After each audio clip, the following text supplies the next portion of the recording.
Ertesine bulduğun uğurlu ayet ders 3 saat. 3 saat yani. 3 saat. 36 ders. 36 saatlik 3 saatlik 2 saat ana til, 1 saat tarix, madaniyat hem kültür var. Yani Gollandiyada bizim madaniyatimiz qanday farqli, o'xshash nimalar tarafga açtı balaga, amaliy misollar bilan o'tirib qo'yib bo'sh, tamoq yeyish bu tushuntiramiz balaga. Hammasini ham işte film qo'ymaymiz va yoki shu munosib rasmlarni shu PowerPoint laylab ochib ketamiz. Alloh rahmat. Allah razı olsun. Otaşan oldu.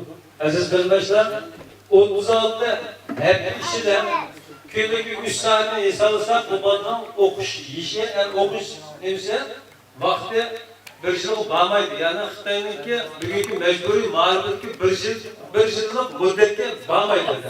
Bunun üstüne bizde muharifı alakalar materyallarının kemçiliği, ustazlar, okutuşlarındaki materyal kaynaklaştı, kıyınçlık oluşu ve sisteminin bir kadar yok bir haletten ders ötüşü mecbur oluşu sebep tüfeydin. Muşunda bir şarayet aslında vallahi körüvatan evvel bu.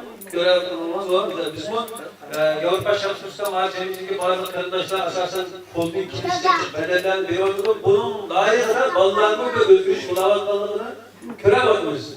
Hem ata-analarının, bazen ata-analarının balları edilemiyor. Onlarla jiraftaki balları 150 kilometreden 100 kilometre, 70-80 kilometreden balların edilevattan ata-analar var. Yani hemelerinin hayatı okşayıp çıktı. Fedakarlık kılmakta Allah razı olsun. Yani şuların ama müşrik işinde bizini kollab kuvvetligenliği bilen ustazlarınki ecir sınıfı ve balların Hristiyanlığı Allah'ın berişi bizim Uygur halkının özünün milli kimliği ve özünün vücudunda kırıldı boğan bir hususiyetlerin hem amilleri birleştiler bizge yaxşı bir neticedir, bir kökünü köşü oldu. İnşallah biz hazır bir yerde hemen bir yerde 20 yaştan jurnalist geldik, uzun ötmeye inşallah hemen bir yerde oyunmuş ballara veririz.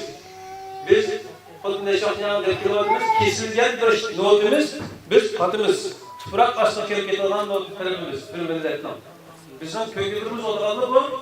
Bugünkü destekli görünüşü yani biz belgen bir alan beklerinin izalında Allah Teala elinin takım yaxşı belge bizim hicret kılıp çıktığımız olayı ecdatlarımızın aldılar. İşte Cumhuriyet'in korunan şu ecdatlarımızın aldılar, bugünkü kavlarımızın aldılar, bugünkü kadar şehit olup ketken şu kahramanlarımız, mücahitlerimizin kavlarının, canlarının belirge ve turmalar yetivatkan, azap çekivatkan şu kavimdaşlarının ahzarı, vatandaki bağırmak kavimdaş atanın uruk tutanlarının ahzarı belirge inşallah Goldan yerde biz milli kimliğimizi, dini kimliğimizi cari kılaran bir avlat ulaşışımızla konumuzsunuz. Rahmet.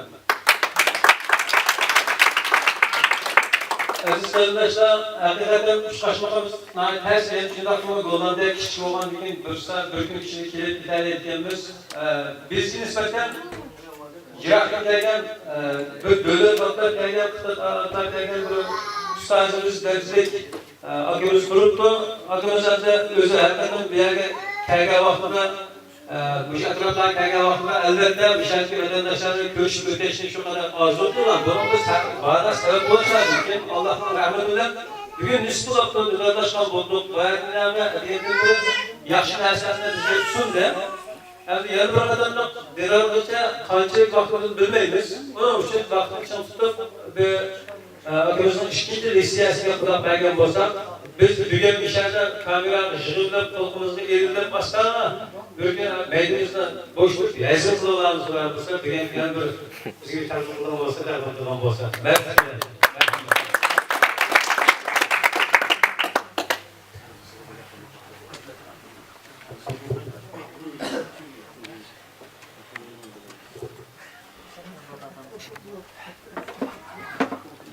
Rahmet.